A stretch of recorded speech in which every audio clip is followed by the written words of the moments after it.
Hello everyone. Today we are going to start the periodic trends in the properties of the elements. So आज हम शुरू करेंगे periodic trends in the properties of the elements.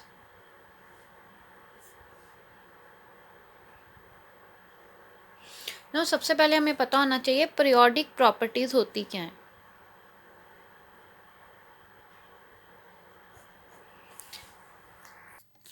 तो periodic properties क्या होती हैं? Periodic properties may be defined as the properties of the elements which are directly or indirectly related to the electronic configuration of their atom and show gradation in moving down a group or along a period. तो periodic properties वो properties हैं elements की जो directly या फिर indirectly depend करती हैं on the electronic configuration and जब हम इसमें ट्रेंड पढ़ेंगे on moving down the group and a longer period.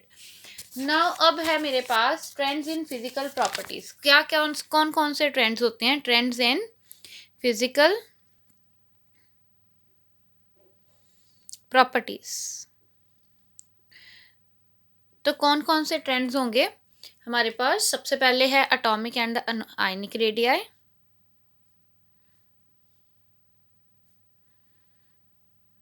Next है हमारे पास ionization enthalpy.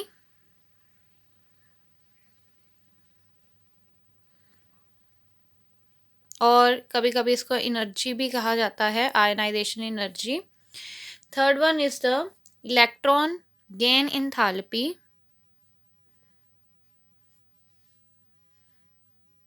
Fourth one is the electronegativity. And fifth one is the valency. तो हम सबसे पहले पढ़ेंगे about the atomic and ionic radii. तो उसमें हम सबसे पहले डिटेल में पढ़ेंगे अबाउट द एटॉमिक रेडियाई. तो एटॉमिक रेडियाई क्या होता है? एटॉमिक रेडियाई को हम डिफाइन कर सकते हैं the distance from the center of the nucleus to the outermost shell. Suppose this is our nucleus and these are our shells. So atomic radii क्या होता है? distance from the center of the nuclei to the outermost shell जिसमें electron होंगे. ठीक है, ये अगर मैं एक शेल बनाती तो यहाँ तक दो बनाए, यहाँ तक तीन शेल बनाए हैं. तो जो इसके सेंटर में से आउटर मोस्ट शेल का जो डिस्टेंस होता है उसको हम क्या कहते हैं? That is known as the atomic radii. The exact determination जो है एटॉमिक रेडियाई की वो करनी थोड़ी सी डिफ़िकल्ट होती है. प्रॉब्लम क्या है? It is not possible to locate the exact position of electron in an atom as an orbital has no sharp boundaries. हमने इन आवर चैप्टर नंबर 2 दो कंसेप्ट पढ़े थे about the orbit and orbital. हमने कहा था orbital have no definite boundaries. तो इसलिए electron को फाइंड आउट करना इन बाउंड्रीज में कि हमारे पास आउटर मोस्ट शेल कहाँ पे है, वो थोड़ा सा डिफिकल्ट प्रोसेस है. तो ये क्या था? ये था स्ट्रक्चर ऑफ एटम. नाउ किसी भी चीज में से एक एटम को आइसोलेट करना, मतलब आइसोलेट होता है, अलग करना डिफिकल्ट होता है. थर्ड क्या हमारे पास रीज़न है? जब मेरे पास the presence of other atom in the molecule also influence the probability of distribution of electron. This means the atomic radius is likely to change in moving from one environment to the another. because अगर मैं कहूँ Cl तो इसमें क्या है? हमारे पास total 17 electron होंगे.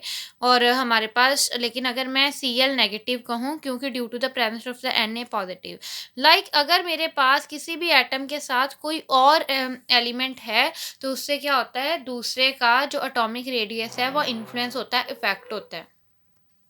Further atomic radius different types के होते हैं. सबसे पहले है हमारे पास कोवलेंट रेडियस. सेकंड वन होता है वैंडरवाल रेडियस.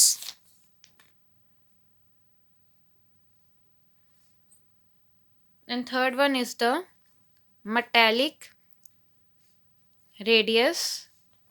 और क्रिस्टल रेडियस। सबसे पहले हम पढ़ेंगे about the covalent radius. Covalent radius क्या होता है? In homoatomic molecule containing same type of atom, covalent radius may be defined as homoatomic molecules. क्या होते हैं? होमो अटोमिक मॉलिक्यूल जिसमें एक ही टाइप ऑफ मॉलिक्यूल हो, लाइक Cl2 या मैं कहूँ H2। तो कोवलेंट रेडियस इनमें देखा जाता है। कोवलेंट रेडियस क्या होता है? देखो, suppose this is my one atom and this is my another atom. So एक के सेंटर से दूसरे के सेंटर तक का जो रेडियस होता है उसको हम क्या कहते हैं? That is known as the distance between from the centre of the one nucleus to the other nucleus. इसको हम क्या कहते हैं? That is known as the internuclear distance. This is the internuclear distance. And covalent radius क्या होता है? Covalent radius होता है हमारे पास, it may be defined as one half of the distance, आधा distance between the centre of the nuclei of the two adjacent. इन दोनों का जो सेंटर होगा that will be your covalent radius. Like ये सेंटर है, ये मेरे पास एक कोवलेंट रेडियस है, ये अनदर कोवलेंट रेडियस है। So this is our covalent radius. So covalent radius का फॉर्मूला क्या होता है? Covalent radius is equal to, मैंने क्या कहा? Half of the internuclear distance. Internuclear distance in the bonded atom divided bye